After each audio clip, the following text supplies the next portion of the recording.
YS그룹의 본사 빌딩은 강철과 유리로 만들어진 거대한 빙산처럼 서울의 심장부에 서 있었다. 그 꼭대기층 도시의 소음이 닿지 않는 고요한 공간에서 강지원 회장은 창밖을 내려다보고 있었다. 그의 시선은 아래를 분주하게 오가는 자동차들의 행렬이 아닌 그 너머의 흐릿한 수평선을 향해 있었다. 그의 세계는 이 방처럼 완벽하게 통제되고 모든 것이 제자리에 있었으며 어떤 예측 불가능한 변수도 허용되지 않았다. 그의 삶을 지배하는 가장 큰 변수는 바로 그 자신이었다. 여성 알레르기. 의학적으로는 설명할 수 없는 정신적인 외상에서 비롯된 극심한 신체적 거부 반응이었다. 그에게 여성은 예측 불가능함 그 자체였고 그의 통제된 세계를 위협하는 가장 위험한 존재였다. 그래서 그는 자신만의 성체를 쌓았다. 그의 비서도 수행원도 집안의 가사 도우미까지 모두 남자였고 업무상 꼭 만나야 하는 여성 임원이 있다면 반드시 일정한 거리를 유지하고 몇 겹의 방어막을 친 후에야 가능했다. 검은색 세단이 빌딩을 미끄러져 나왔을 때도 그의 세계는 여전히 견고했다. 특수 제작된 공기청정기가 밖에 오염된 공기를 걸러냈고 방음 처리가 된 내부는 작은 소음 하나 허용하지 않았다.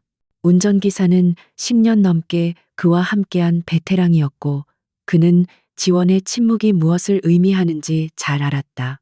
회장님은 지금 자신만의 세계에 잠겨 있으며 그 누구의 방해도 원치 않는다는 뜻이었다. 지원은 눈을 감고 다가올 회의 내용을 머릿속으로 정리했다. 그때였다. 끼익 하는 날카로운 마찰음과 함께 차가 급정거했다. 관성에 의해 몸이 앞으로 쏠렸지만 지원은 평정을 잃지 않고 눈을 떴다. 그의 미간에 희미한 주름이 잡혔다. 그의 세계에 균열을 일으키는 것은 무엇이든 그를 불쾌하게 만들었다. 운전기사가 당황한 목소리로 보고했다. 회장님, 죄송합니다.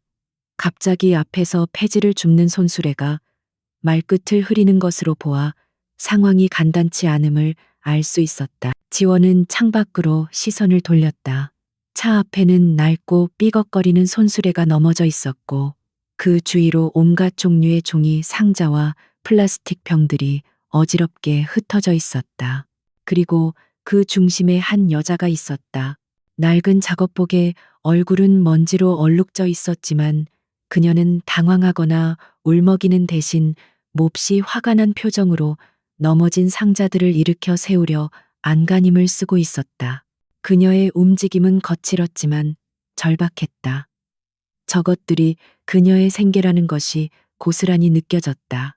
바로 그 순간 여자가 고개를 들었고 그들의 시선이 차창을 사이에 두고 부딪혔다. 지원은 자신도 모르게 숨을 멈췄다. 그의 몸이 경고 신호를 보내기 시작했다. 목덜미가 가려워지고 호흡이 가빠지기 시작했다. 늘 겪는 반응이었다. 하지만 이상했다. 지독한 거부감과 함께 무언가 다른 감각이 그의 뇌리를 스쳤다. 먼지와 땀으로 얼룩진 얼굴 속에서 유난히 반짝이는 까만 눈동자. 그 안에는 분노와 짜증, 그리고 조금의 수치심이 담겨 있었지만 두려움이나 비굴함은 찾아볼 수 없었다. 여자는 마치 그의 값비싼 차가 아니라 자신의 하루를 망쳐버린 거대한 장애물을 노려보듯 그를 쏘아보고 있었다. 보통 사람이라면, 특히나 가난한 처지의 사람이라면 이런 상황에서 겁을 먹거나 어쩔 줄 몰라 하는 것이 당연했다. 하지만 그녀는 달랐다. 그녀의 눈빛은 살아있었고 날카로웠으며 어떤 권위 앞에서도 주눅들지 않을 것 같은 기세를 품고 있었다. 지원은 평생 처음으로 자신을 향한 경멸이나 아첨이 아닌 순수한 분노가 담긴 여성의 눈빛을 정면으로 마주했다. 수행비서가 차에서 내려 상황을 정리하려 했다. 괜찮으십니까? 일단 차를 빼야 하니 보상은 충분히 해드리겠습니다. 그의 목소리는 정중했지만 기계적이었다. 하지만 여자는 그의 말을 듣는 둥 마는 둥 하며 흩어진 폐지를 악착같이 줍고 있었다. 그녀에게는 지금 당장의 보상보다 눈앞에 흩어진 자신의 재산이 더 중요해 보였다. 그녀의 손가락은 거칠고 투박했지만 움직임은 재빨랐다. 지원은 눈을 떼지 못했다. 알레르기 반응으로 피부는 점점 더 따가워지고 있었지만 그는 이상하게도 시선을 거둘 수가 없었다. 그녀가 상자 하나를 들다가 중심을 잃고 비틀거렸다. 순간 그녀의 팔이 차체에 부딪힐 뻔했다. 지원은 자신도 모르게 몸을 움찔했다. 직접적인 접촉, 그것은 그에게 재앙과도 같았다. 다행히 그녀는 가까스로 균형을 잡았고 차에는 닿지 않았다. 하지만 그 짧은 순간 지원은 자신의 심장이 얼마나 세게 뛰었는지 깨달았다. 이서연은 죽을 맛이었다. 오늘따라 유난히 수학이 좋아서 평소보다 무겁게 실은 것이 화근이었다. 내리막길에서 속도를 이기지 못하고 그만 중심을 잃고 만 것이다. 하필이면 길을 막아선 것은 번쩍이는 검은색 외제차였다. 차 안에 누가 탔는지는 보이지 않았지만 저런 차를 타는 사람들은 분명 자신과는 다른 세상에 사는 귀찮은 일을 싫어하는 부류일 것이다. 짜증과 창피함이 동시에 밀려왔다. 그녀는 차 안에서 자신을 지켜보는 차가운 시선을 느꼈다. 어두운 선팅 때문에 표정은 보이지 않았지만 그 존재감만은 선명하게 느껴졌다. 그녀는 이를 악물었다. 동정받거나 무시당하고 싶지 않았다. 그녀는 그저 빨리 이 상황을 수습하고 싶을 뿐이었다. 그녀는 자신에게 말을 거는 남자를 무시하고 묵묵히 폐지를 주워 담았다. 그녀의 세상에서는 시간이 돈이었고 저 차 안에 탄 사람 앞에서 꾸물거릴 시간 따위는 없었다. 마침내 마지막 상자 조각까지 손수레에 실었을 때 비서가 다시 한번 말했다. 저기 잠시만요. 저희 회장님께서. 서연은 그제야 고개를 들고 그를 바라보았다. 됐어요. 비켜주기만 하면 돼요. 내 갈 길 가게. 그녀의 목소리는 먼지 때문에 조금 쉬어 있었지만 단호했다. 그녀는 돈 몇 푼으로 자신의 실수를 덮고 싶지 않았고 그들의 시간을 뺏은 것에 대해 비굴하게 사과하고 싶지도 않았다. 그저 이 불쾌한 상황에서 벗어나고 싶었다. 지원은 차 안에서 그녀의 말을 똑똑히 들었다. 단호하고 어떤 타협의 여지도 없는 목소리. 그는 수많은 사람들을 만나왔다. 그의 앞에서는 세계적인 기업의 총수들도 각국의 정치인들도 자세를 낮추고 그의 말에 귀를 기울였다.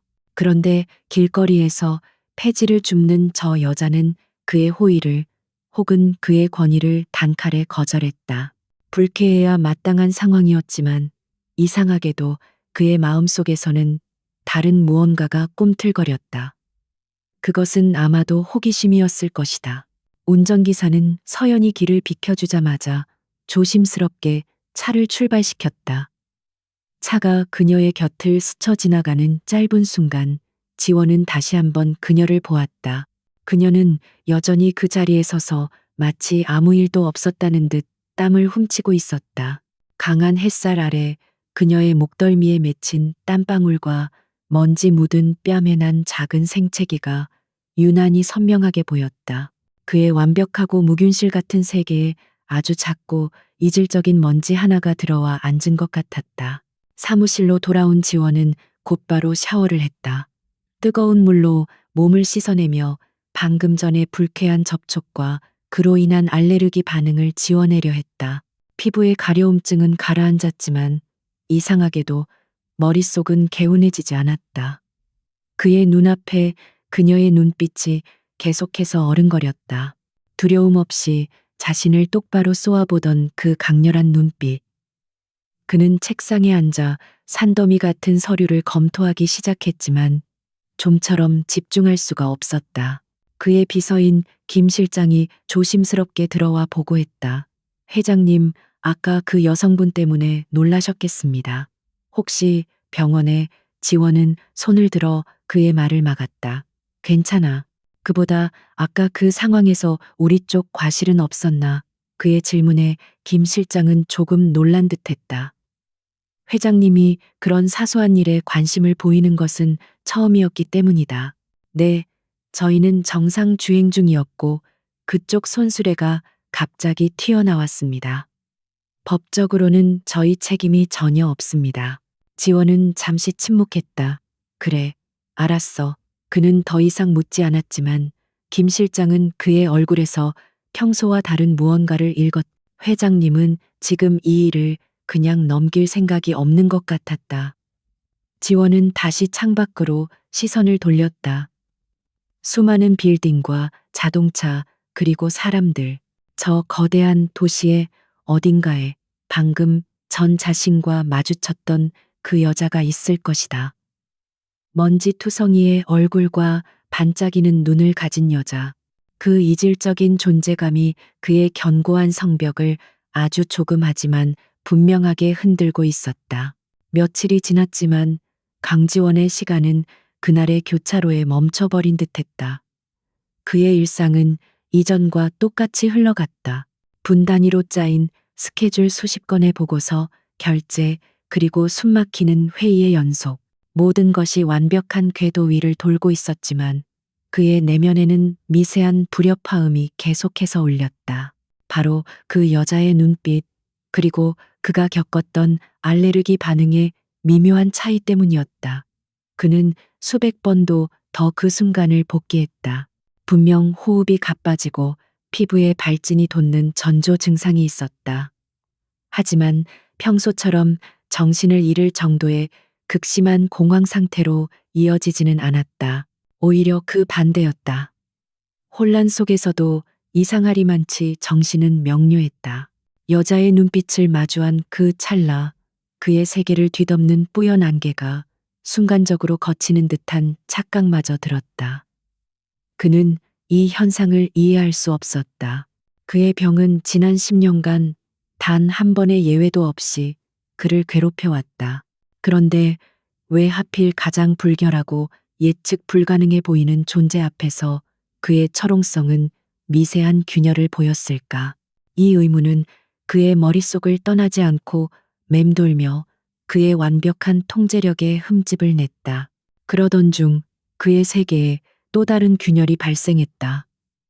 김 실장이 창백한 얼굴로 그의 집무실에 들어섰다.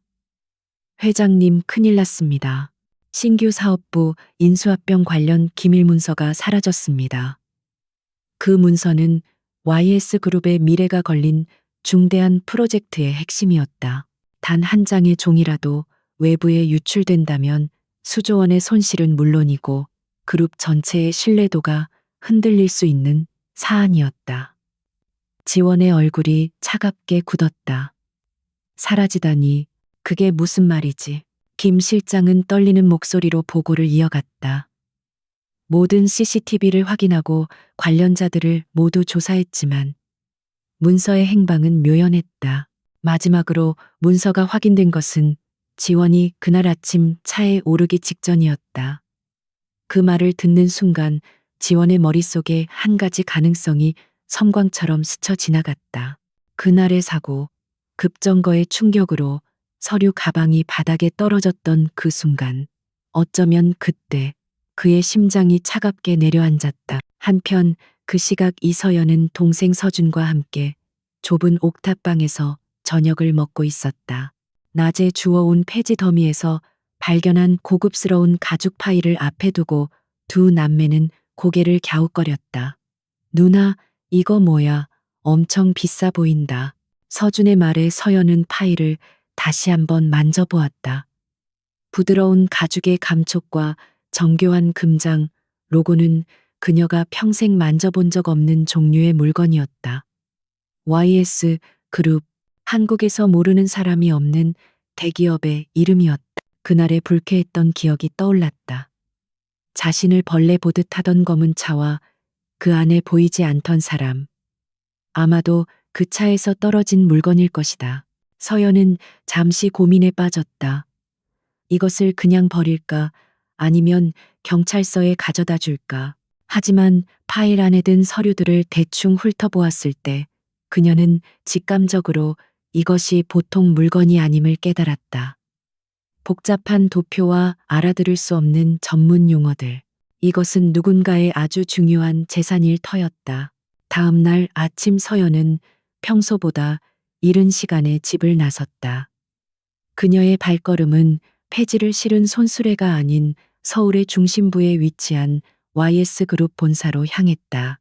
거대한 유리 빌딩 앞에 선 그녀는 자신의 초라한 행색을 한번 내려다보고 깊은 숨을 내쉬었다. 회전문을 통과해 로비에 들어서는 순간 모든 사람들의 시선이 그녀에게로 향했다.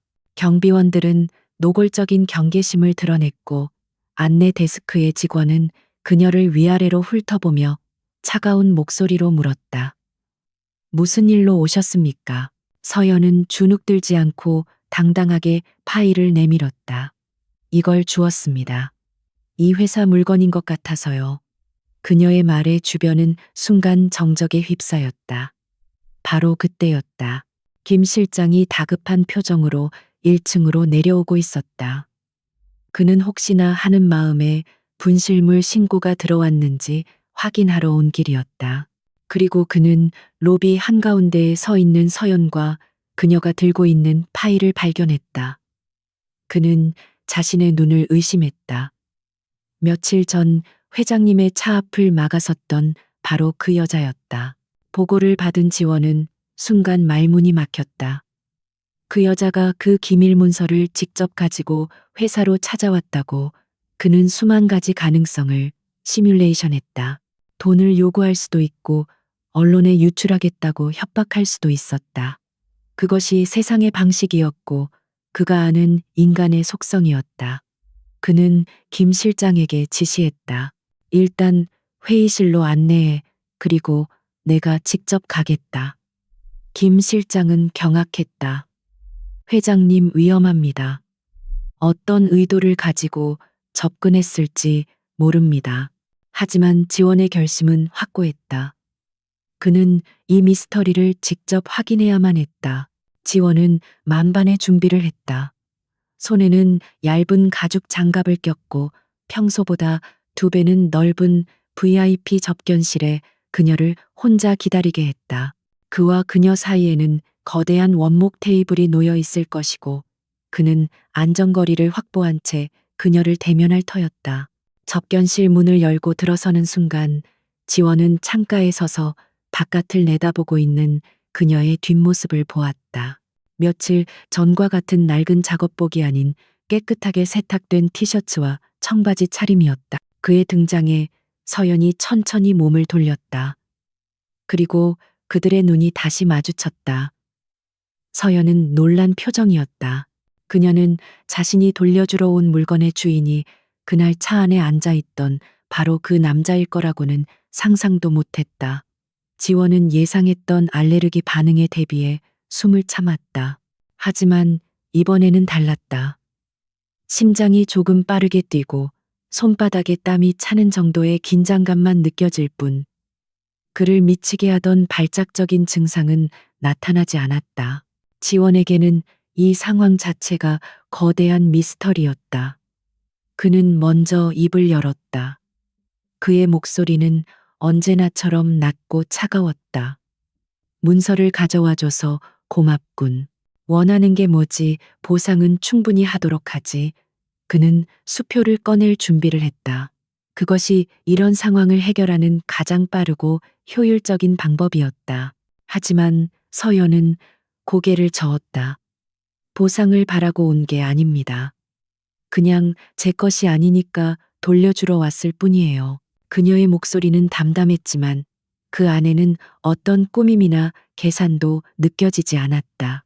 그녀는 테이블 위로 조심스럽게 파일을 밀어놓았다. 그녀의 손가락이 테이블에 스치는 소리가 고요한 접견실 안에서 유난히 크게 들렸다.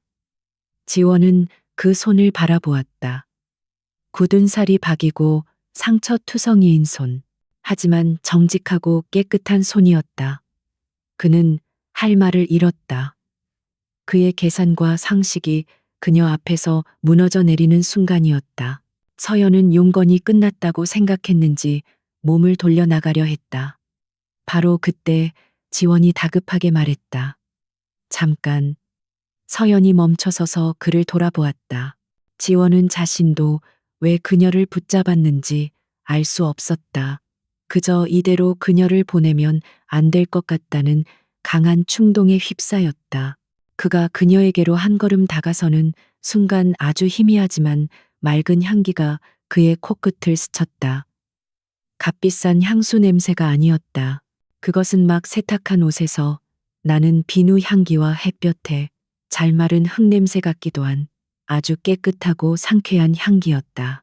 그 향기를 맡는 순간 지원은 자신의 몸을 옥죄던 마지막 긴장감마저 스르르 풀리는 것을 느꼈다.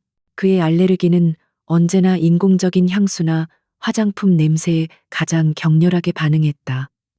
하지만 그녀에게서는 그런 인공적인 향이 전혀 나지 않았다. 오히려 그녀의 향기는 그의 혼란스러운 머릿속을 차분하게 가라앉히는 듯한 이상한 힘을 가지고 있었다.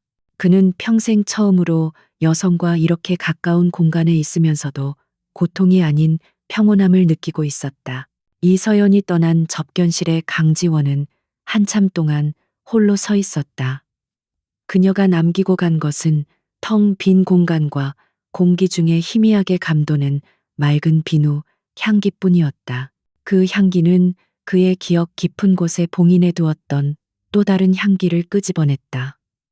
10년 전 그의 삶을 송두리째 바꿔놓았던 그날 밤의 지독하고 달콤했던 향수 냄새를, 비에 젖은 아스팔트 냄새와 타이어 타는 냄새, 그리고 피비린내와 뒤섞여 그의 뇌리에 악몽처럼 각인된 그 향기를 말이다.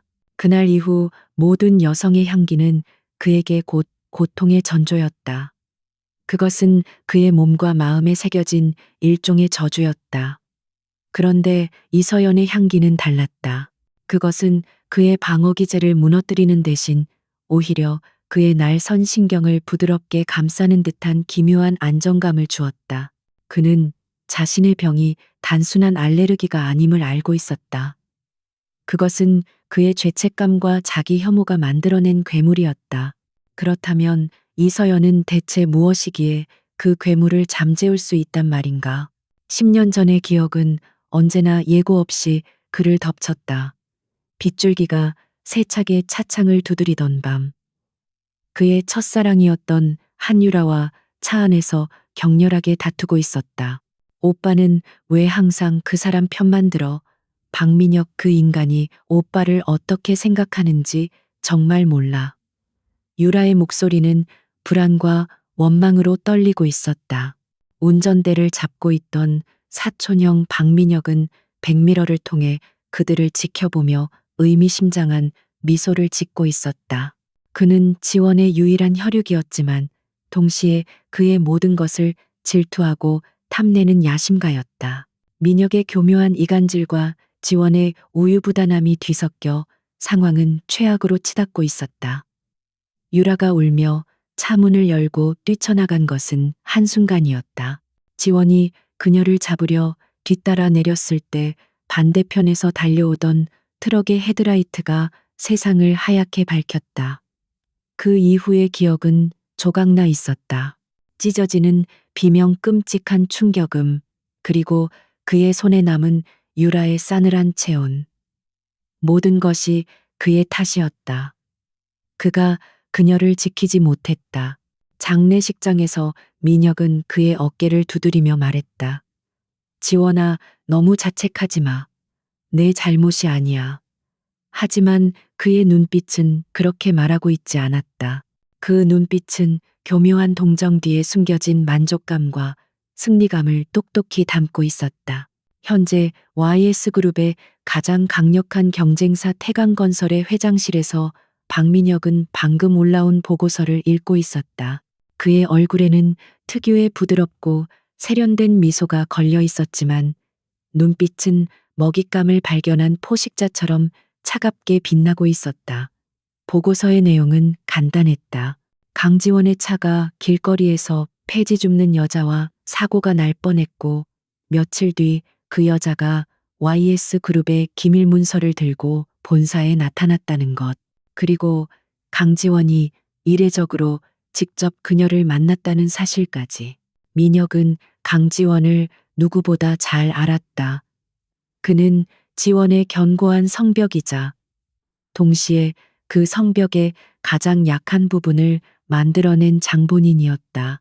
지원에게 여자는 독이나 마찬가지였다. 그런데 그런 그가 가난하고 볼품없는 여자에게 이토록 이례적인 관심을 보였다. 민혁의 입가에 걸린 미소가 더욱 짙어졌다. 재미있군. 10년 동안 굳게 닫혀있던 성문이 드디어 열리려는 건가.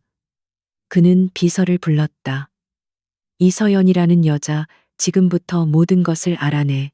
가족, 친구, 과거 빈 문제까지, 먼지 한 톨까지 전부 다. 민혁에게 이서연은 완벽한 기회였다.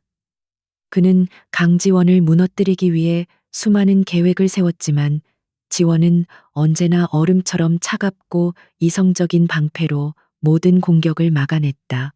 하지만 사랑 혹은 그와 비슷한 감정은 이성을 마비시키는 가장 강력한 독이다. 만약 이서연이라는 변수가 강지원의 이성을 흔들 수만 있다면 민혁은 생각만 해도 즐거워 견딜 수가 없었다. 그는 강지원의 모든 것을 빼앗고 싶었다. 그가 가진 부와 명예, 그리고 그가 유일하게 갖지 못했던 행복까지도. 한편 강지원은 자신의 내면에서 일어나는 변화를 애써 외면하며 이성적인 이유를 찾으려 노력했다. 그는 이서연이라는 존재가 자신의 병을 치료할 수 있는 열쇠일지도 모른다고 스스로를 합리화했다. 그녀가 왜 자신에게 알레르기 반응을 일으키지 않는지 그 원인을 의학적으로 분석해 볼 필요가 있다는 결론을 내렸다. 그는 김 실장에게 이서연에 대한 조사를 지시했다.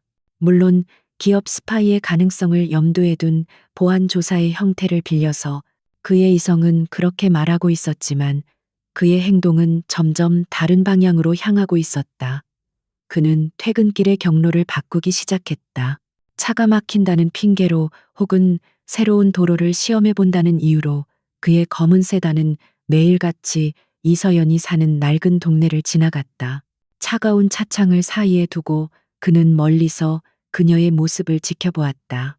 산더미 같은 폐지를 실은 손수레를 힘들게 끄는 모습, 고물상 주인과 악착같이 가격을 흥정하는 모습, 그리고 어린 남동생의 손을 잡고 떡볶이를 사 먹으며 환하게 웃는 모습까지.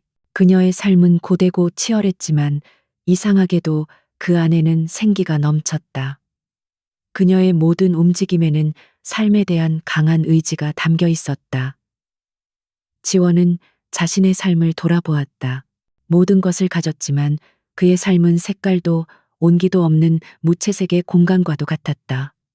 그는 살아남기 위해 감정을 죽였고 상처받지 않기 위해 벽을 쌓았다. 하지만 저 여자는, 이서연은 온몸으로 세상을 부딪히며 살아가고 있었다. 그녀의 존재 자체가 그에게는 하나의 거대한 질문처럼 느껴졌다. 어느 날 저녁 지원은 골목 거기에 차를 세우고 평소처럼 그녀를 지켜보고 있었다. 그날따라 서연의 표정은 좋지 않았다.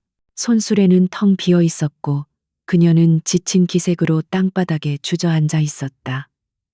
그때 술에 취한 듯한 남자 몇 명이 그녀에게 다가가 시비를 걸기 시작했다. 지원은 자신도 모르게 차문 손잡이를 잡았다. 당장이라도 뛰쳐나가고 싶은 충동이 그의 온몸을 휩쌌다. 그의 심장이 거세게 뛰기 시작했다. 이것은 알레르기 반응과는 다른 뜨거운 분노의 감정이었다. 강지원의 손이 차 문 손잡이를 부수는 듯 움켜쥐었다. 그의 안에서 억눌려 있던 무언가가 폭발하려는 순간이었다. 그의 수행 비서가 놀라 그를 말리려 했지만 지원의 눈은 오직 골목 안의 이서연과 그녀를 둘러싼 남자들에게 고정되어 있었다. 하지만 그가 차문을 열고 나가기 직전 상황은 예상치 못한 방향으로 흘러갔다. 이서연은 주저앉은 채로 고개를 들어 남자들을 똑바로 쳐다보았다. 그녀의 눈빛에는 두려움 대신 차가운 경멸이 서려 있었다. 아저씨들 술 곱게 드셨으면 그냥 갈 길 가시죠. 여기서 행패 부려봤자 나올 거 하나 없으니까. 그녀의 목소리는 작았지만 그 안에는 날카로운 가시가 밝혀 있었다. 술 취한 남자 중 하나가 비웃으며 그녀에게 다가왔다. 뭐야, 이 계집애가 겁도 없이. 그가 그녀의 팔을 잡으려고 손을 뻗는 순간 서연은 몸을 피하는 대신 품에서 낡은 휴대폰을 꺼내들었다. 그녀는 일부러 스피커폰 모드로 전환해 112 번호를 누르는 신용을 했다. 여기 희망동 3번지 골목인데요. 취객들이 행패를 부리고 있어요. 네, 생긴 걸 보니 전과도 여러 개 있을 것 같네요. 빨리 와주세요. 그녀의 목소리는 놀라울 정도로 침착했고 말투는 아주 구체적이었다. 남자들은 순간 당황했다. 그녀의 태연한 태도와 정과라는 말에 괜히 찔렸던 것이다. 그들이 주춤하는 사이 서연은 자리에서 일어나 텅 빈 손수레를 끌며 그들 사이를 유유히 빠져나왔다. 그녀는 단 한 번도 뒤돌아보지 않았다. 차 안에서 모든 것을 지켜보던 지원은 굳은 표정으로 쥐고 있던 손에 힘을 풀었다. 그는 자신이 그녀를 과소평가했음을 깨달았다. 그녀는 그가 생각했던 것처럼 마냥 보호가 필요한 연약한 존재가 아니었다. 그녀는 자신만의 방식으로 세상을 살아남는 법을 아는 강인한 사람이었다. 하지만 바로 그 점이 지원의 마음을 더욱 무겁게 만들었다. 저렇게 스스로를 지켜내야만 하는 삶이 얼마나 고단할 것인가. 그는 그녀가 더 이상 그런 위험에 노출되지 않기를 바랐다. 다음 날 YS 그룹의 긴급 이사회에서 지원은 박민혁의 기습 공격 소식을 접했다. 태강건설이 YS의 친환경 에너지 자회사 설립에 필수적인 부지를 소유한 중소기업에 대한 적대적 인수를 선언한 것이다. 그 프로젝트는 지원이 몇 년간 공들여온 수건 사업이었다. 그는 즉시 이것이 단순한 사업적 경쟁이 아닌 자신을 겨냥한 민혁의 공격임을 직감했다. 그리고 그의 불길한 예감은 곧 현실이 되었다. 문제의 부지는 바로 이서연이 사는 희망동 일대였다. 박민혁의 계획은 잔인할 정도로 명료했다. 그는 지원의 사업을 방해하는 동시에 지원의 마음에 균열을 일으킨 이서연이라는 존재까지 한 번에 손에 넣으려 했다. 그는 희망동 일대를 모두 밀어버리고 그 자리에 초호화 주상복합을 지을 계획이었다. 그 과정에서 그곳에 사는 수백 명의 가난한 사람들은 헐값의 보상금에 길거리로 나앉게 될 터였다. 지원은 서류를 내려놓으며 눈을 감았다. 그의 머릿속에 동생과 함께 웃던 서연의 모습이 떠올랐다.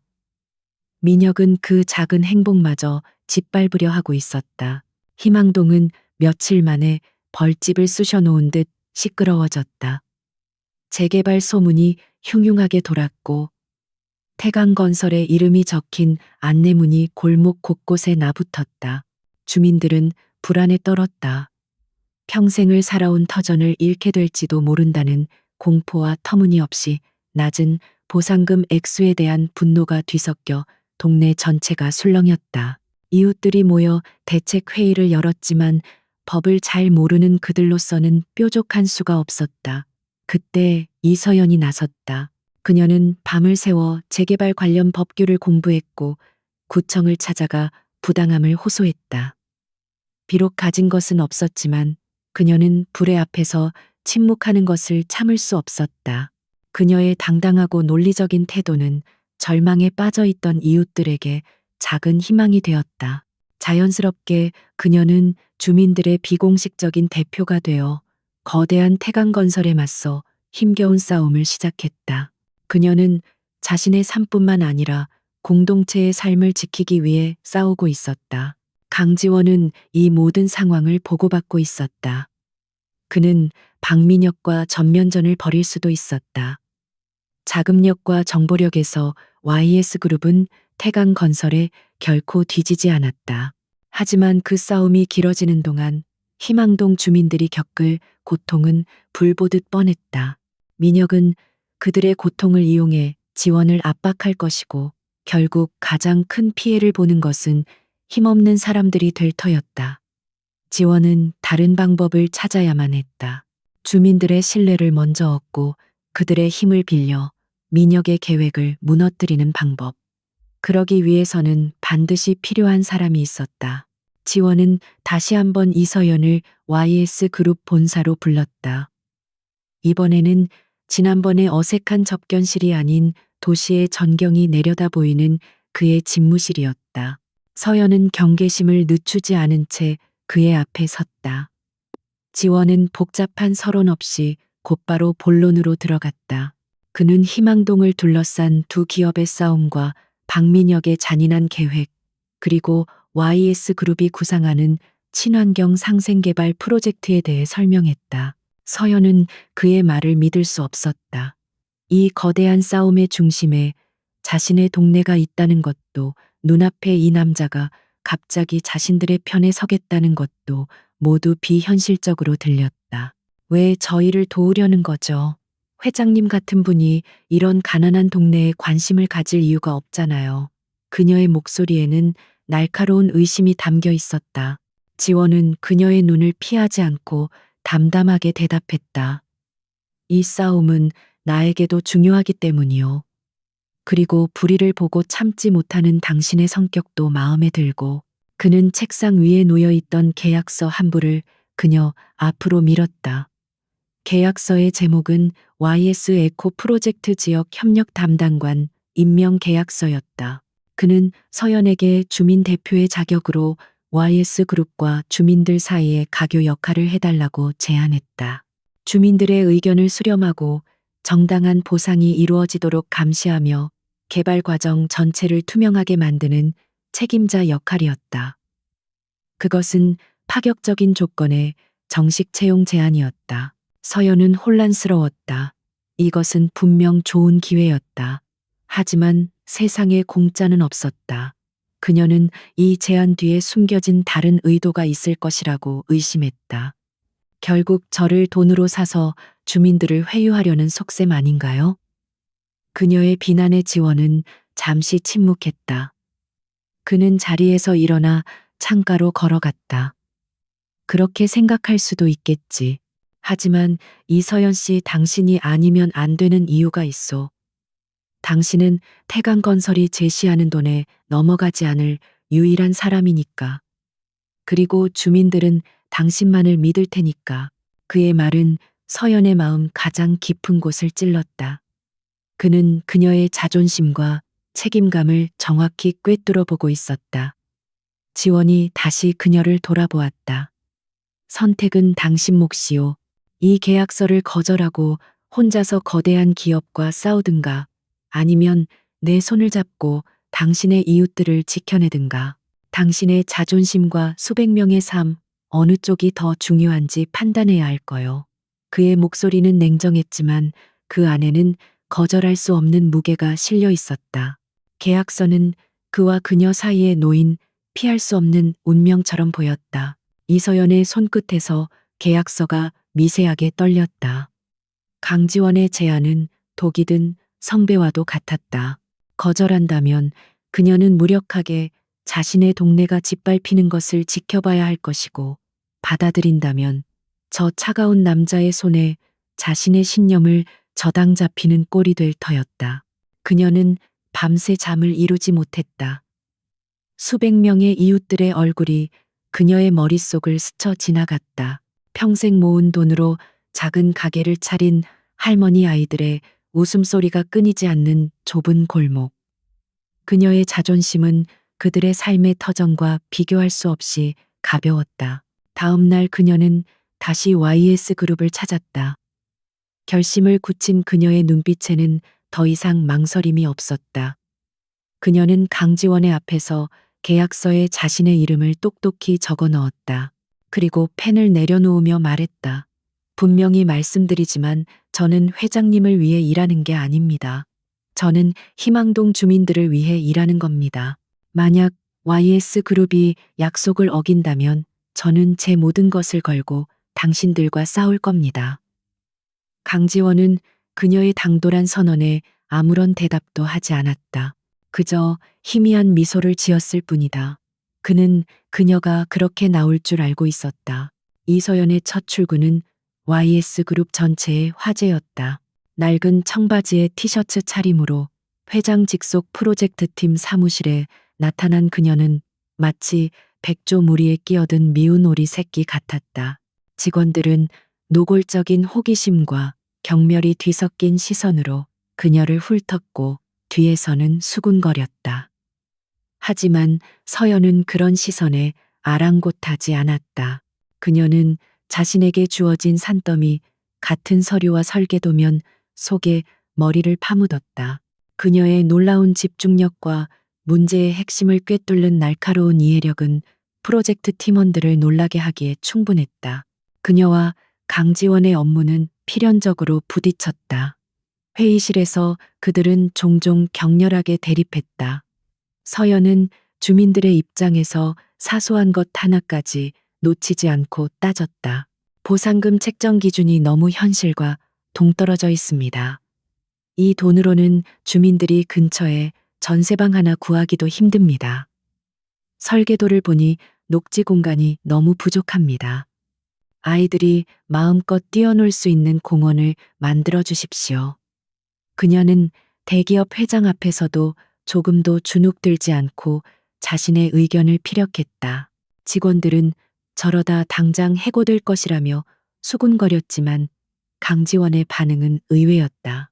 그는 그녀의 모든 주장을 끝까지 경청했고 때로는 그녀의 의견을 받아들여 계획을 수정하라고 지시했다. 그는 이서연이라는 여자가 단순히 목소리만 큰 사람이 아님을 보고 있었다. 그녀의 모든 주장에는 주민들의 삶에 대한 깊은 이해와 애정이 담겨 있었다. 그녀는 감정에 호소하는 대신 철저한 데이터와 논리로 임원들을 설득했다. 지원은 자신도 모르게 회의 시간 내내 그녀에게서 눈을 떼지 못하는 자신을 발견했다. 가장 놀라운 변화는 지원의 몸에서 일어나고 있었다. 서연과 함께 있는 시간이 길어질수록 그의 알레르기 증상은 거짓말처럼 사라져갔다. 이제 그는 그녀와 한 회의실에 있는 것을 넘어 현장 조사를 위해 좁은 차에 나란히 앉아 이동할 수도 있었다. 희망동의 좁은 골목길을 함께 걸으며 그녀의 설명을 들을 때도 그는 아무런 거부 반응을 느끼지 못했다. 오히려 그녀의 목소리와 그녀에게서 나는 맑은 향기는 그의 신경을 안정시키는 효과가 있었다. 김 실장과 주치의는 이 현상을 기적이라고 불렀다. 주치의는 조심스럽게 심리적인 요인일 수 있다는 소견을 내놓았다. 특정인에 대한 긍정적인 감정이 신체적 거부 반응을 억제할 수도 있다는 것이었다. 지원은 그 말을 부정했지만 스스로도 느끼고 있었다. 이서연이라는 존재가 그의 10년 묵은 상처를 조금씩 치유하고 있다는 것을 그는 난생 처음으로 누군가와 함께 있는 것이 편안하게 느껴졌다. 죽어있던 감정들이 아주 조금씩 봄눈 녹듯 되살아나고 있었다. 서연의 시선도 조금씩 변하고 있었다. 처음 그녀에게 강지원은 그저 돈 많고 오만한 재벌 총수일 뿐이었다. 하지만 함께 일하면서 그녀는 그의 다른 모습을 보게 되었다. 그는 누구보다 냉철하게 숫자를 분석했지만 동시에 프로젝트가 주민들의 삶에 미칠 영향을 누구보다 깊이 고민했다. 어느 날 밤 야근을 하다가 잠시 쉬러 나온 옥상에서 그녀는 혼자 도시의 야경을 내려다보는 그의 뒷모습을 보았다. 세상 모든 것을 가졌지만 세상에서 가장 외로워 보이는 모습이었다. 그녀는 자신도 모르게 그에게 다가가 캔커피를 건넸다. 지원은 잠시 놀란 듯 했지만 이내 말없이 커피를 받아들었다. 어색한 침묵이 흘렀다. 먼저 입을 연 것은 서연이었다. 회장님은 왜 이 프로젝트에 이렇게까지 신경 쓰시는 거예요? 지원은 한참 동안 말이 없었다. 그는 텅 빈 도시를 내려다보며 나지막이 말했다. 무언가를 부수고 새로 짓는 것만이 능사가 아니라는 걸 보여주고 싶었소. 지키면서도 발전할 수 있다는 걸 어쩌면 나 자신에게 증명하고 싶었는지도 모르지. 그의 목소리에는 깊은 쓸쓸함이 묻어 있었다. 서연은 그 순간 그가 단지 차가운 사업가가 아니라 깊은 상처를 가진 한 명의 인간이라는 것을 깨달았다. 그녀의 마음을 가득 채우고 있던 경계심과 편견의 벽이 조금씩 허물어지고 있었다.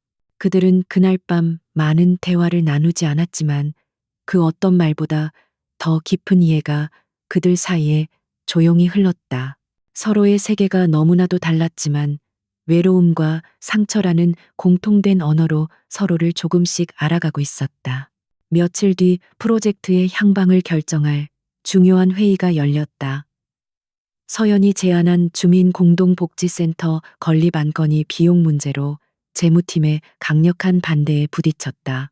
서연은 필사적으로 그 필요성을 역설했지만 차가운 숫자로 무장한 임원들을 설득하기는 역부족이었다. 그녀가 패배감을 느끼며 입을 다물었을 때 회의 내내 침묵을 지키던 강지원이 입을 열었다.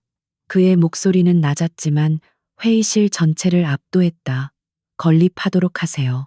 그것은 비용이 아니라 그곳에 살아갈 사람들에 대한 투자입니다. 그의 한마디에 모든 논쟁이 끝났다. 서연은 놀라움과 함께 알 수 없는 감정이 차오르는 것을 느끼며 그를 바라보았다. 강지원의 결정 이후 희망동 프로젝트는 놀라운 속도로 진척되기 시작했다. 이서연과 강지원 그리고 YS 프로젝트 팀은 하나의 잘 짜인 오케스트라처럼 움직였다. 서연이 주민들의 목소리를 전달하면 지원은 그것을 실현 가능한 계획으로 만들어냈다.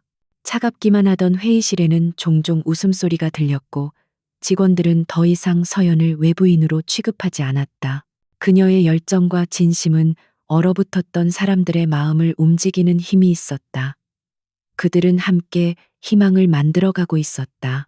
이 모든 변화의 중심에는 강지원과 이서연의 관계가 있었다. 그들은 더 이상 단순한 고용주와 직원의 관계가 아니었다. 늦은 밤 함께 야근을 하며 컵라면을 나눠 먹기도 하고 프로젝트의 미래에 대해 진지한 대화를 나누기도 했다. 지원은 서연 앞에서 자신의 아픈 과거를 직접적으로 드러내지는 않았지만 그녀는 그의 눈빛 속에 숨겨진 깊은 상처를 어렴풋이 느낄 수 있었다. 그리고 지원은 서연의 씩씩한 모습 뒤에 가려진 고단한 삶의 무게를 이해하게 되었다. 그들은 서로에게 거울이 되어 자신도 몰랐던 자신의 모습을 발견하고 있었다. 하지만 그들의 평화는 오래가지 못했다. 박민혁은 자신의 계획이 예상치 못하게 틀어지는 것을 보며 분노를 사귀고 있었다. 희망동 주민들은 태강건설의 제안을 거부하고 YS 그룹의 편에 섰고 강지원은 이전보다 훨씬 더 안정적이고 자신감 넘치는 모습으로 회사를 이끌고 있었다. 민혁은 이 모든 변화의 원인이 이서연이라는 것을 알고 있었다. 그는 강지원의 성벽에 생긴 그 작은 균열을 이제는 성 전체를 무너뜨릴 거대한 파공으로 만들어야겠다고 결심했다. 그는 가장 잔인하고 비열한 카드를 꺼내 들었다. 어느 평범한 아침 인터넷 뉴스 사이트의 메인 화면에 충격적인 제목의 기사가 올라왔다. 쓰레기 더미에서 온 신데렐라의 배신인가 YS 그룹 강지원 회장 가난한 여인에게 노란하다. 기사의 내용은 악의적이고 선정적이었다. 이서연이 태강건설과 내통하여 YS 그룹의 프로젝트 기밀 정보를 빼돌렸고 그 대가로 거액의 돈을 받았다는 것이었다. 증거랍시고 제시된 것은 교묘하게 조작된 은행 거래 내역과 실제 YS 그룹의 문서와 아주 흡사하게 위조된 몇 장의 서류였다. 기사는 삽시간에 퍼져나갔다. 대중은 언제나처럼 자극적인 이야기에 열광했다. 가난하지만 정직한 줄 알았던 여자가 사실은 돈에 눈이 먼 배신자였다는 스토리는 그들의 흥미를 끌기에 충분했다. 인터넷 댓글창은 이서연을 향한 원색적인 비난과 욕설로 도배되었다. 역시 돈 앞에서는 장사 없다. 얼굴 하나 믿고 신분 상승하려다 제대로 걸렸네.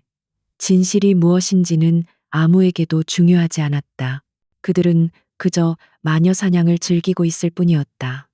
이서연에게 그날은 지옥과도 같았다. 아침에 휴대폰을 켠 순간부터 쏟아지는 비난 문자와 전화에 그녀는 정신을 차릴 수가 없었다. 동네 사람들은 어제까지 그녀를 영웅처럼 떠받들다가 하루아침에 싸늘한 눈빛으로 그녀를 대했다. 어떤 이들은 그녀의 집 앞에 찾아와 돌을 던지며 배신자라고 소리쳤다. 그녀가 지키려 했던 모든 사람들이 그녀에게 등을 돌렸다. 그녀는 필사적으로 아니라고 외쳤지만 아무도 그녀의 말을 믿어주지 않았다. 그녀는 순식간에 세상에 홀로 내쳐졌다. YS그룹은 발칵 뒤집혔다. 주가는 폭락했고 회사의 이미지는 바닥으로 곤두박질 쳤다. 긴급 이사회가 소집되었다. 이사들은 처음부터 이서연의 채용을 반대했다며 고성을 질러댔다. 회장님, 이게 다 무슨 일입니까? 근본도 모르는 여자를 끌어들여 회사를 이 지경으로 만들다니 당장 저 여자를 해고하고 프로젝트를 전면 백지화해야 합니다. 더 이상 회사의 명예를 실추시킬 수는 없습니다. 그들의 눈에는 회사의 안위만이 있을 뿐 한 사람의 짓밟힌 인생 따위는 안중에도 없었다. 강지원은 폭풍의 한가운데에 서 있었다. 그의 머리는 차갑게 식어갔다. 그는 이 모든 것이 박민혁이 파놓은 함정이라는 것을 직감했다. 증거들은 너무나도 완벽해서 오히려 의심스러웠다. 하지만 그의 이성과는 별개로 그의 마음속 깊은 곳에서는 잊고 있던 과거의 망령이 고개를 들고 있었다. 믿었던 사람에게 배신당했던 끔찍한 기억. 그 기억이 그의 판단력을 흐리게 만들었다. 혹시라도 아주 작은 가능성이라도 그녀가 정말 자신을 속인 것이라면 그는 이서연을 자신의 집무실로 불렀다. 사무실의 공기는 얼음장처럼 차가웠다. 서연은 넋이 나간 얼굴로 눈물 자국이 선명한 뺨을 한 채 그의 앞에 섰다. 그녀는 아무런 변명도 하지 못하고 그저 떨리는 목소리로 말했다. 저는 정말 아니에요.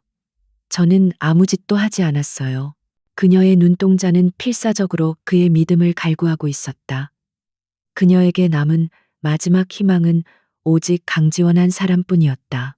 지원은 책상 위에 놓인 기사와 조작된 증거들을 내려다보았다. 그리고 다시 서연의 얼굴을 보았다. 그의 머릿속에서는 이성과 감정이, 현재와 과거가 격렬하게 충돌하고 있었다. 이사회는 당장 그녀를 잘라내라고 압박하고 있었다. 세상은 그녀를 파렴치한 사기꾼으로 몰아가고 있었다. 여기서 그가 그녀의 손을 놓아버린다면 그녀는 다시는 일어설 수 없는 나락으로 떨어질 것이다. 하지만 그녀의 손을 잡는다면 그는 회사 전체를 걸어야 할지도 모르는 위험한 도박을 시작해야 했다. 그의 침묵이 길어질수록 서연의 얼굴에서는 마지막 희망의 빛마저 사라져가고 있었다.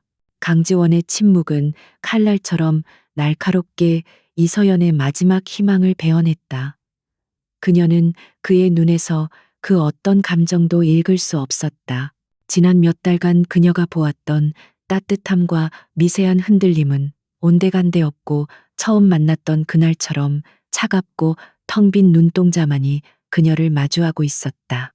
마침내 그가 입을 열었을 때 그의 목소리는 그녀가 한 번도 들어본 적 없는 냉혹한 음색이었다.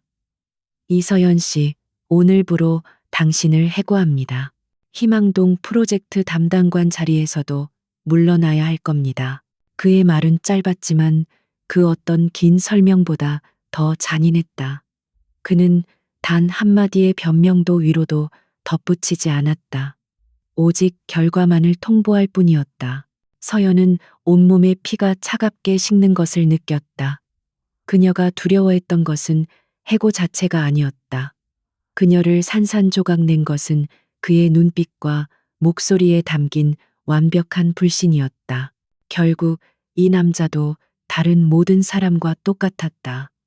그녀의 진심이 아닌 조작된 증거와 세상의 손가락질을 믿어버린 것이다. 더 이상 눈물도 나오지 않았다. 거대한 허무감이 그녀를 덮쳤다. 그녀는 아무 말 없이 고개를 끄덕였다. 그리고는 뻣뻣하게 굳은 몸을 돌려 그의 사무실을 걸어 나왔다. 그녀가 지나가는 복도의 모든 직원들이 그녀를 벌레 보듯 쳐다보며 수군거렸다. 하지만 그녀에게는 아무것도 들리지 않았고 아무것도 보이지 않았다. 그녀의 세상은 오직 강지원의 차가운 목소리가 울려 퍼지는 텅 빈 공간이 되어버렸다. 그녀는 그렇게 자신이 지키려 했던 세상으로부터 그리고 자신이 믿기 시작했던 사람으로부터 완전히 버려졌다. 그날 오후 YS그룹은 공식 보도자료를 발표했다. 이서연 씨를 모든 직위에서 해임했으며 사회적 물의를 일으킨 점에 대해 깊은 유감을 표한다. 논란이 된 희망동 프로젝트는 전면 재검토에 들어갈 것이다. 이 발표는 대중의 의심의 쐐기를 박는 것과도 같았다. YS그룹이 사실상 그녀의 유죄를 인정한 셈이었다. 언론은 강지원의 결단력 있는 조치를 칭찬했고 대중은 이제 이 사건이 완전히 끝났다고 생각했다. 태강건설의 회장실에서 박민혁은 와인잔을 들고 만족스러운 미소를 지었다. 모든 것이 그의 계획대로 완벽하게 흘러갔다. 그는 강지원이 결국 무너질 줄 알았다. 과거의 트라우마는 그렇게 쉽게 사라지는 것이 아니었다. 그는 강지원이 이서연을 내치는 순간 그의 마음속에 다시 한번 깊은 상처와 불신이 자리 잡았을 것이라고 확신했다. 이제 지원은 다시 예전의 껍질 속으로 기어 들어갈 것이고 희망동 프로젝트는 자연스럽게 자신의 차지가 될 터였다. 그는 승리를 만끽했다. 이서연의 삶은 나락으로 떨어졌다. 그녀는 희망동의 배신자가 되어 있었다. 이웃들은 그녀를 향해 침을 뱉었고 어린 동생 서준은 학교에서 손가락질을 받으며 놀림을 당했다. 그녀는 옥탑방 문을 걸어 잠그고 세상과 자신을 단절시켰다. 밥도 먹지 않았고 잠도 자지 않았다. 그녀의 머릿속에는 오직 자신을 해고하던 강지원의 냉정한 얼굴만이 반복해서 떠올랐다.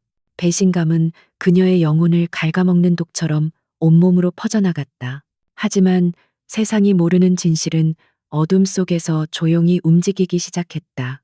그날 밤 강지원은 자신의 사무실이 아닌 외부에는 존재하지 않는 것으로 알려진 YS그룹의 비밀 안가에 있었다. 그곳에는 그의 가장 충실한 신복인 김 실장과 그룹 내 최고의 보안 전문가와 변호사로 구성된 소수의 비밀팀이 모여 있었다. 강지원의 얼굴에는 낮의 냉혹함 대신 분노와 결의로 이글거리는 불꽃이 타오르고 있었다. 그는 팀원들 앞에서 단호하게 말했다. 오늘 있었던 모든 일은 연극이었소. 이서연 씨는 아무 잘못도 없어. 이 모든 것은 박민혁이 꾸민 짓이다. 팀원들은 놀라움을 금치 못했다. 지원은 자신의 계획을 설명했다. 이서연을 공개적으로 해고한 것은 그녀를 박민혁의 감시망에서 벗어나게 하고 더 이상의 공격으로부터 보호하기 위한 어쩔 수 없는 선택이었다. 동시에 박민혁을 방심하게 만들어 그의 허점을 드러내게 하려는 고도의 전략이었다. 그는 가장 소중한 것을 버리는 척하며 적의 심장부에 비수를 꽂을 준비를 하고 있었다. 지금부터 우리의 전쟁은 시작됐소. 박민혁의 모든 것을 파헤쳐 자금 흐름 유령회사, 그가 매수한 언론인 과거의 비리까지 먼지 한 톨도 남기지 말고 전부 다 찾아내시오. 지원의 목소리는 강철처럼 단단했다. 그는 더 이상 감정에 흔들리는 남자가 아니었다. 그는 자신의 모든 것을 걸고 이 싸움에 임할 준비가 된 냉철한 전략가였다. 그는 이서연에게 주었던 상처를 박민혁에게 100배, 1000배로 갚아줄 생각이었다. 비밀 안가는 수많은 모니터 불빛으로 환하게 밝혀졌다. 팀원들은 일사불란하게 움직이며 박민혁의 거대한 제국을 해부하기 시작했다. 그들의 손가락이 키보드 위를 춤추며 보이지 않는 전쟁터의 포문을 열었다. 강지원은 거대한 스크린에 떠 있는 박민혁의 사진을 응시했다.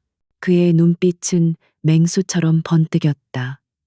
그 시각 희망동의 작은 옥탑방에서는 이서연이 창밖으로 내리는 비를 하염없이 바라보고 있었다. 세상에서 가장 외로운 섬이 된 그녀는 자신을 구하기 위한 거대한 전쟁이 이미 시작되었음을 까맣게 모르고 있었다. 강지원의 비밀 안 가는 시간이 멈춘 섬과도 같았다. 창문은 모두 암막 커튼으로 가려져 낮과 밤의 구분이 없었고, 공간은 오직 모니터에서 뿜어져 나오는 푸른 빛과 쉴 새 없이 울리는 키보드 소리, 그리고 낮은 탄식 소리만으로 채워져 있었다.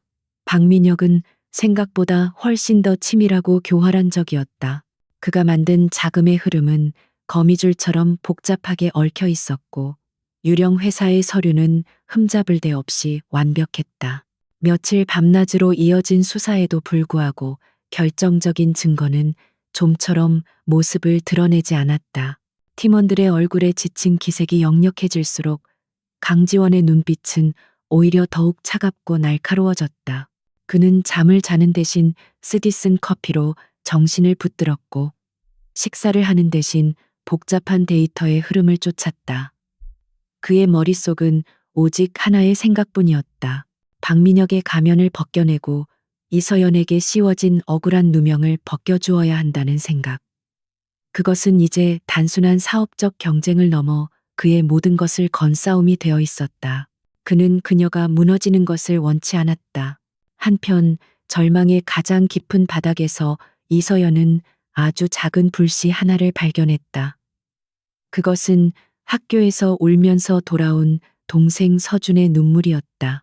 형제가 없다는 이유로, 그리고 사기꾼의 동생이라는 이유로 괴롭힘을 당한 서준의 작은 어깨는 서연의 마음에 불을 질렀다. 그녀는 자신 때문에 동생까지 고통받게 할 수는 없었다.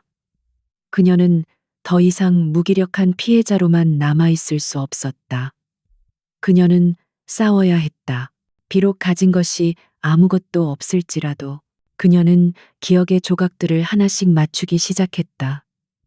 사건이 터지기 며칠 전부터 동네에 이상한 낌새가 있었던 것 같았다. 그녀는 매일같이 마주치는 고물상 주인과 동네 소식에 가장 밝은 슈퍼마켓, 아주머니, 그리고 골목 구석구석을 꿰고 있는 택배 기사들을 찾아다녔다. 그녀는 돈도 권력도 없었지만 오랫동안 그곳에서 살아오며 쌓아온 신뢰와 유대감이 있었다. 그녀의 진심 어린 호소에 사람들은 조금씩 마음을 열기 시작했다. 강지원의 팀에서도 마침내 작은 실마리가 잡혔다. 문제의 기사를 처음 썼던 기자가 최근 거액의 빚을 갚았다는 사실을 알아낸 것이다. 그 돈의 출처를 역추적한 결과 태강건설의 비자금 계좌와 연결된 희미한 흔적을 발견했다. 그것은 거대한 성벽에 아주 작은 균열이었다. 지원은 그 균열을 집요하게 파고들라고 지시했다. 그리고 그 과정에서 그는 생각지도 못했던 이름 하나를 발견하게 되었다. 10년 전 유라의 교통사고 현장에서 위증을 했던 트럭 운전사의 이름이었다. 심장이 얼어붙는 듯한 불길함에 휩싸인 지원은 김 실장에게 10년 전 사고 기록을 모두 다시 가져오라고 명령했다. 먼지 쌓인 서류 더미 속에서 그는 잊고 있던 진실의 조각과 마주했다. 사고 직후 트럭 운전사의 계좌로 거액의 돈이 입금되었고, 그 돈의 출처는 박민혁이 관리하던 유령 회사 중 하나였다. 모든 퍼즐 조각이 하나의 끔찍한 그림을 그리며 맞춰지고 있었다. 유라의 죽음은 단순한 사고가 아니었다. 그것은 박민혁이 철저하게 계획하고 실행한 살인이었다. 그는 유라를 죽여 지원에게서 가장 소중한 것을 빼앗았고, 그 죄책감을 이용해 지원의 영혼에 여성 알레르기라는 족쇄를 채웠다. 그리고 10년이 지난 지금 똑같은 방식으로 이서연을 이용해 그를 다시 한번 무너뜨리려 하고 있었다. 이 끔찍한 진실 앞에서 지원은 주체할 수 없는 분노와 슬픔에 몸을 떨었다. 그는 당장이라도 민혁에게 달려가 그의 목을 조르고 싶었지만 이성을 잃지 않았다. 복수는 차갑게 식혀서 돌려주어야 했다. 바로 그때 이서연 역시 결정적인 단서를 손에 넣었다. 동네를 순찰하던 방범대원 아저씨가 며칠 동안 같은 자리에 수상하게 주차되어 있던 고급 세단의 번호판을 메모해 두었던 것이다. 왠지 느낌이 쎄해서 말이야. 우리 동네에 올 차가 아니거든. 서연은 떨리는 손으로 그 번호판을 받아 적었다. 그녀는 이것이 무엇을 의미하는지는 몰랐지만 이것이 자신을 나락으로 떨어뜨린 자들과 연결된 중요한 단서임을 직감했다. 강지원은 더 이상 지체할 수 없었다. 그는 이서연에게 모든 것을 알려야만 했다. 그녀가 계속해서 오해와 고통 속에 머무르게 할 수는 없었다. 그는 김 실장을 통해 인적이 드문 한강 둔치로 그녀를 불러냈다. 밤늦게 나타난 서연의 얼굴에는 경계심과 원망이 가득했다. 무슨 짓이에요? 또 날 조롱하려고 부른 건가요? 그녀의 차가운 목소리에 지원의 가슴이 미어지는 듯했다. 그는 아무 변명도 하지 않고 자신이 지금까지 조사한 모든 자료들을 그녀 앞에 내놓았다. 조작된 기사의 증거, 박민혁과의 연결고리, 그리고 자신의 전략적 후퇴에 대한 진실까지. 그는 담담하지만 진심 어린 목소리로 그녀를 보호하기 위해 어쩔 수 없었던 자신의 선택에 대해 사과했다. 서연은 충격과 혼란 속에서 그가 내민 자료들을 읽어내려갔다. 그녀의 눈동자가 세차게 흔들렸다. 그의 모든 말이 사실이었다. 그는 그녀를 버린 것이 아니었다. 마지막으로 지원은 10년 전에 진실까지 털어놓았다. 그의 고백을 들으며 서연은 그가 짊어지고 있던 상처의 무게를 비로소 이해하게 되었다. 그녀의 마음을 가득 채웠던 원망과 배신감은 눈 녹듯이 사라지고 그 자리에는 깊은 연민과 이해가 차올랐다. 그녀는 자신의 주머니에서 조심스럽게 메모지 하나를 꺼냈다. 이건 제가 찾은 거예요. 지원은 그녀가 건넨 차량 번호를 확인하는 순간 그것이 박민혁의 수행 비서 중 한 명의 차라는 것을 바로 알아챘다. 그들의 보이지 않는 싸움이 마침내 하나의 교차점에서 만난 순간이었다. 그들은 말없이 서로를 바라보았다. 더 이상 그들 사이에는 어떤 벽도 존재하지 않았다. 오직 진실만이 그들을 단단하게 묶어주고 있었다. 심판의 날이 밝았다. 박민혁이 소집한 YS그룹의 임시 주주총회는 사실상 강지원에 대한 공개 처형장이나 다름없었다. 모든 언론의 이목이 집중되었고 대부분은 강지원의 시대가 오늘로써 막을 내릴 것이라고 예측했다. 박민혁은 이미 이사회의 과반수를 자신의 편으로 끌어들인 상태였고 여론 또한 그에게 유리하게 흘러가고 있었다. 그는 자신의 승리를 단 한순간도 의심하지 않았다. 회의 시작 직전 강지원은 비밀 안가에서 이서연과 함께 마지막 계획을 점검하고 있었다. 며칠 사이 서연은 완전히 다른 사람이 되어 있었다. 절망에 빠져 있던 무기력한 모습은 사라지고 그 자리에는 진실을 향한 단단한 의지와 차분함이 자리 잡고 있었다. 그녀는 더 이상 이 싸움을 강지원의 복수라고 생각하지 않았다.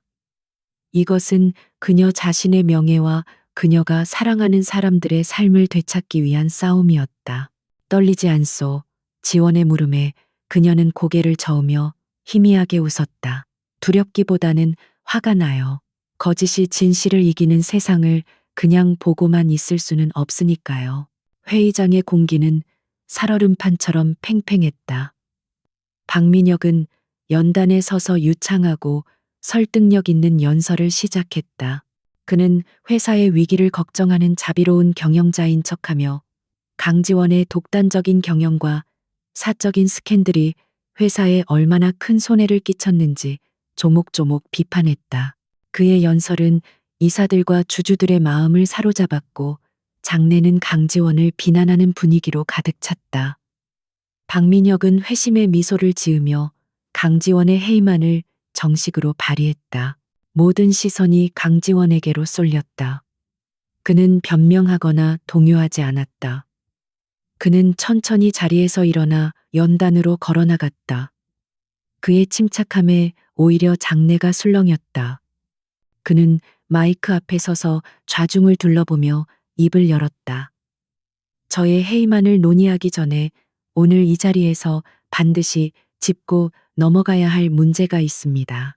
바로 우리 YS 그룹 내부에 암세포처럼 퍼져 있는 스파이 행위와 한 개인의 탐욕이 어떻게 회사를 병들게 했는지에 대한 진실입니다. 그의 말에 박민혁의 얼굴이 순간 굳었다. 지원은 개인 단말기를 회의장 대형 스크린과 연결했다. 스크린에 가장 먼저 떠오른 것은 문제의 기사를 작성했던 기자와 태강건설 비서실장 사이의 통화 녹취록이었다. 이서영건은 약속대로 처리했습니다. 잔금은 언제 입금됩니까? 명백한 증거 앞에 장내가 소란스러워지기 시작했다. 지원은 이어서 조작된 은행 거래 내역이 어떻게 만들어졌는지, 그 자금의 출처가 박민혁의 유령 회사와 어떻게 연결되는지를 하나씩 화면에 띄웠다. 박민혁은 자리에서 벌떡 일어나 소리쳤다. 거짓말, 저건 모두 조작된 거야. 강지원이 위기에서 벗어나려고 발악하는 것뿐이라고. 그의 격렬한 반응에 이사들은 누구의 말을 믿어야 할지 몰라 혼란에 빠졌다. 바로 그때 지원이 나지막이 말했다. 이 모든 음모의 가장 큰 피해자가 오늘 이 자리에 직접 증인으로 나왔습니다. 그의 말이 끝나기 무섭게 회의장 뒷문이 열리고 이서연이 걸어 들어왔다. 그녀의 등장은 회의장에 던져진 폭탄과도 같았다. 모든 카메라 플래시가 일제히 그녀에게 터졌다. 그녀는 조금도 위축되지 않고 당당한 걸음으로 증인석에 섰다. 그녀는 떨리지 않는 목소리로 스캔들 이전부터 자신과 동네 주변을 맴돌던 수상한 차량과 인물들에 대해 증언했다. 그리고 결정적인 증거로 그 차량의 번호판이 박민혁의 수행 비서 소유임이 밝혀진 경찰의 사실 확인서를 스크린에 띄웠다. 그녀의 논리 정연하고 차분한 증언은 그 어떤 웅변보다 더 큰 설득력을 가졌다. 궁지에 몰린 박민혁은 이성을 잃고 발악했다. 저 여자는 사기꾼이야. 돈 때문에 무슨 짓이든 할 여자라고. 저런 여자의 말을 어떻게 믿는단 말입니까? 그의 추악한 외침이 회의장에 울려 퍼지는 순간 지원은 그의 숨통을 끊을 마지막 카드를 꺼내 들었다. 박민혁 사장, 당신의 거짓말과 악행은 이번이 처음이 아니지. 10년 전 그날 밤에도 당신은 그렇게 거짓말을 했으니까. 스크린의 화면이 바뀌었다. 10년 전 교통사고 현장 사진과 함께 당시 트럭 운전사의 음성 파일이 재생되기 시작했다.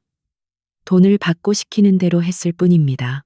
박민혁 사장이 한유라 씨가 탄 차를 일부러 들이받으라고 했습니다.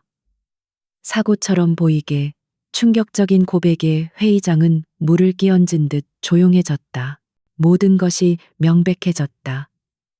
이것은 단순한 기업 간의 암투가 아니었다.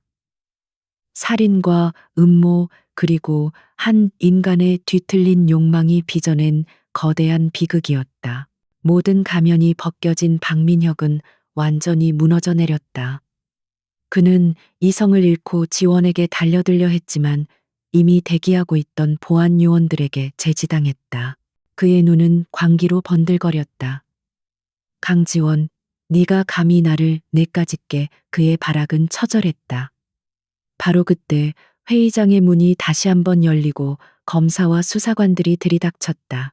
박민혁 씨 살인교사 주가 조작 업무 방해 등의 혐의로 긴급 체포합니다. 수사관들이 그의 팔에 수갑을 채우는 순간 수십 개의 카메라 플래시가 동시에 터지며 역사의 한 페이지를 기록했다. 10년간 철옹성 같았던 악의 제국이 무너져 내리는 순간이었다. 끌려나가면서도 그는 여전히 지원을 향해 저주를 퍼부었다. 강지원은 그를 차가운 눈으로 끝까지 지켜보았다. 마침내 기나긴 악연의 고리가 끊어지는 순간이었다. 소란스러운 회의장 반대편에서 그는 이서연과 눈이 마주쳤다. 그들의 눈빛 속에는 수만 가지 감정이 오갔다. 길고 길었던 싸움의 끝에서 그들은 마침내 함께였다. 박민혁의 시대는 허무하게 막을 내렸다.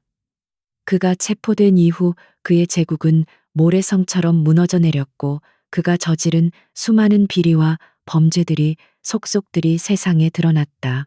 대중은 경악했고 YS그룹의 주주총회에서 있었던 일은 한편의 드라마처럼 사람들의 입에 오르내렸다. 세상의 모든 스포트라이트는 이제 강지원과 이서연 두 사람에게 쏟아졌다. 그들은 악을 물리친 영웅이 되어 있었다. 사건이 일단락된 후 강지원은 공식 기자회견을 열었다. 그는 이서연의 옆에 나란히 서서 그녀에게 씌워졌던 모든 누명이 거짓이었음을 세상에 공표했다. 또한 YS그룹의 회장으로서 진실을 제대로 살피지 못하고 그녀에게 상처를 준 것에 대해 깊이 머리 숙여 사과했다. 그의 진심 어린 사과와 모든 진실을 감당하며 꿋꿋이 서 있는 이서연의 모습에 대중의 여론은 완전히 돌아섰다. 그녀는 더 이상 쓰레기 더미의 신데렐라가 아닌 희망동의 잔다르크로 불리게 되었다. 시간이 흘러 모든 것이 제자리를 찾아가기 시작했다. 가장 큰 변화는 강지원에게서 시작되었다. 10년 넘게 그를 괴롭히던 지독한 알레르기 증상이 거짓말처럼 완전히 사라진 것이다.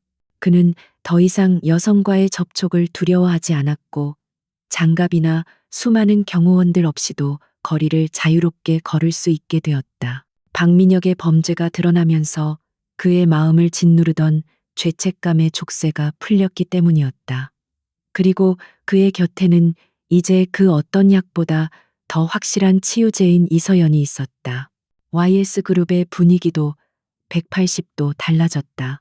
강지원은 희망동 프로젝트를 즉시 재개했고 이사회의 만장일치 동의를 얻어 프로젝트의 총괄 책임자 자리에 이서연을 정식으로 임명했다. 처음 그녀를 무시하고 경멸했던 직원들은 이제 진심으로 그녀를 존경하고 따랐다. 그녀는 학벌이나 배경이 아닌 오직 실력과 진심만으로 자신의 가치를 증명해냈다. 그녀의 존재는 YS그룹 전체에 건강하고 새로운 바람을 불어넣었다. 그들의 관계는 더 이상 세상의 가십거리가 아니었다. 위기와 역경을 함께 헤쳐나온 그들의 유대감은 그 어떤 연인보다도 단단하고 깊었다. 그들은 일터에서는 최고의 파트너였고 퇴근 후에는 서로의 가장 편안한 안식처가 되어 주었다. 지원은 종종 서연과 서준이 사는 새 아파트를 찾아 함께 저녁을 먹었다. 북적거리는 작은 식탁에서 나누는 평범한 대화와 웃음 속에서 지원은 태어나서 처음으로 가족의 온기라는 것을 느꼈다. 어느 맑은 가을날 오후 지원과 서연은 한창 공사가 진행 중인 희망동 프로젝트 부지를 찾았다. 어둡고 낡았던 과거의 흔적은 사라지고 그 자리에는 새로운 희망의 기초가 단단하게 다져지고 있었다. 아이들을 위한 공원과 주민들을 위한 복지센터, 그리고 따뜻한 보금자리가 될 아파트가 늠름하게 뼈대를 세우고 있었다. 서연은 감개무량한 표정으로 이 모든 것을 바라보았다. 그녀가 지키고 싶었던 모든 것이 눈앞에서 현실이 되고 있었다. 언덕에 나란히 서서 노을지는 공사 현장을 바라보던 중 지원이 먼저 입을 열었다. 여기까지 오느라 정말 고생 많았소. 그의 목소리에는 깊은 고마움과 미안함이 섞여 있었다. 서연은 부드럽게 미소 지으며 대답했다. 회장님도요. 혼자서 얼마나 힘드셨어요. 그들은 한참 동안 말없이 같은 곳을 바라보았다. 더 이상 많은 말이 필요 없었다. 그들은 이미 서로의 모든 것을 이해하고 있었다. 지원이 천천히 그녀의 손을 잡았다. 그의 손은 따뜻하고 단단했다. 서연 씨, 내 병을 고쳐준 건 의사나 약이 아니었소. 처음부터 당신이었지. 당신의 눈을 본 순간 내 세상의 벽에 금이 가기 시작했으니까. 그는 그녀를 돌아보며 진심을 담아 말했다.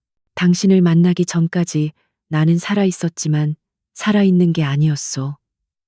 당신이 내게 진짜 삶이 무엇인지 가르쳐 주었어. 이제는 당신 없는 내 삶은 상상할 수가 없군. 서연의 눈에 맑은 눈물이 차올랐다. 그녀는 대답 대신 그의 손을 마주 잡았다. 그녀 역시 마찬가지였다.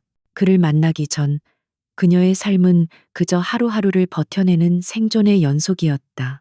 하지만 그를 만나고 함께 싸우고 서로를 이해하게 되면서 그녀는 비로소 내일을 꿈꿀 수 있게 되었다. 그들은 서로의 구원이었다. 잿더미 속에서 기적처럼 피어난 사랑이었다. 그들은 서로를 마주보며 환하게 웃었다. 저 멀리 새롭게 지어지는 마을 위로 붉은 노을이 아름답게 번지고 있었다. 그것은 길고 어두웠던 밤이 끝나고 새로운 아침이 밝아오고 있음을 알리는 희망의 빛이었다. 강지원과 이서연, 너무나도 다른 세상에 살던 두 사람은 이제 하나의 세상을 함께 만들어갈 것이다. 시련 속에서 서로의 진정한 가치를 알아본 그들의 사랑은 그들이 짓는 저 새로운 마을처럼 세상의 그 어떤 비바람에도 흔들리지 않고 단단하게 서 있을 터였다.